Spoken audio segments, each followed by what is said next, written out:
Shalom, devosi Mazmur 19 ayat 1 sampai yang ke-15, demikian firman Tuhan. Untuk pemimpin biduan Mazmur Daud. Langit menceritakan kemuliaan Allah dan cakrawala memberitakan pekerjaan tangannya. Hari meneruskan berita itu kepada hari dan malam menyampaikan pengetahuan itu kepada malam. Tidak ada berita dan tidak ada kata, suara mereka tidak terdengar.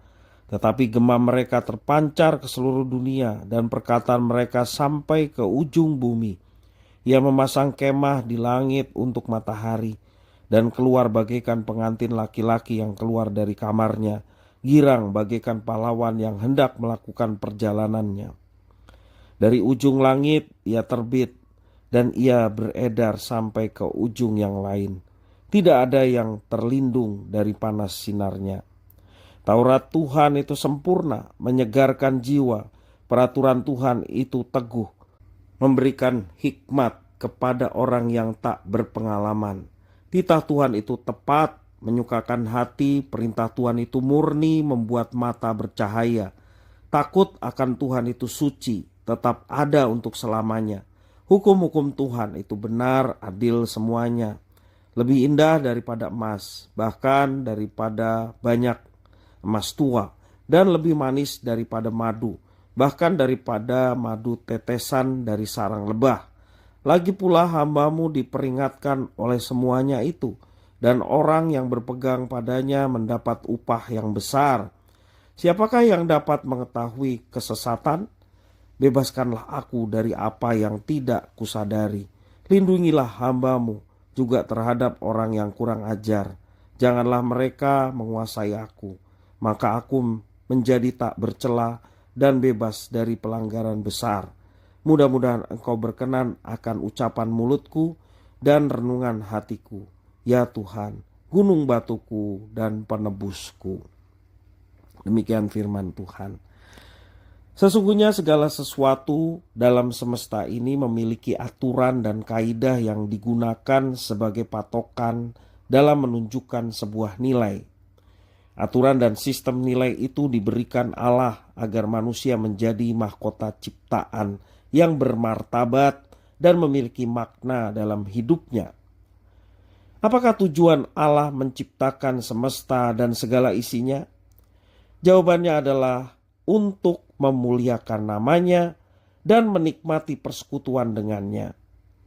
Karena itu Tuhan Allah menaruh hukumnya di alam semesta dan dalam akal budi dan hati manusia. Untuk menemukan hukum Allah, manusia harus mengamati dan menyelidiki alam semesta. Hasil pengamatan itu melahirkan banyak ilmu pengetahuan seperti etika, matematika, sains, geografi, sosial, dan lain sebagainya. Berbagai ilmu pengetahuan yang ada memampukan manusia untuk menyimpulkan bahwa Tuhan Allah adalah sumber segala pengetahuan. Daud sendiri mengatakan bahwa pengetahuan yang diperoleh manusia dari alam semesta memantulkan kemuliaan Allah. Melalui pergerakan, keindahan, dan keteraturan pada alam semesta membawa manusia takjub kepada karya Allah. Karena apa yang dilihat dan dirasakan oleh manusia dari alam semesta adalah wahyu umum saja.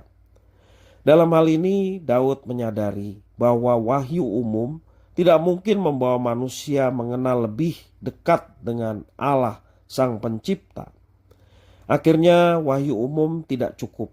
Karena itu diperlukan wahyu khusus, yaitu firman Tuhan, Taurat Tuhan atau Alkitab yang kita pegang.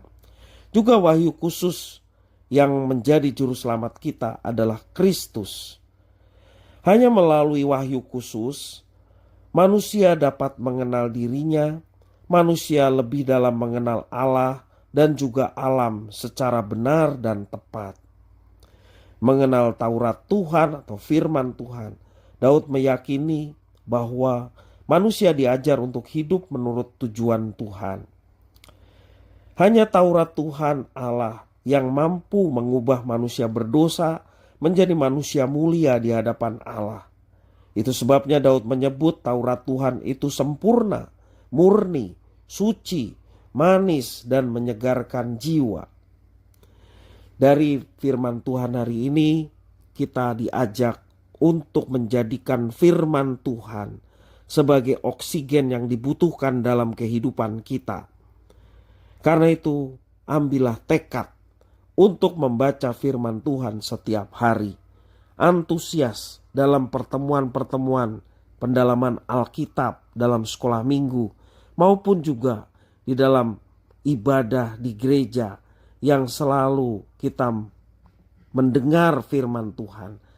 Biarlah melalui ketekunan kita dalam menggali kebenaran firman Tuhan, baik secara pribadi maupun fasilitas pendalaman Alkitab yang diberikan gereja, menjadikan kita semakin mengenal pribadi Tuhan dan memuliakan Tuhan dalam hidup kita dengan cara menerapkan firman yang kita imani itu dalam kehidupan kita setiap hari. Tuhan Yesus memberkati.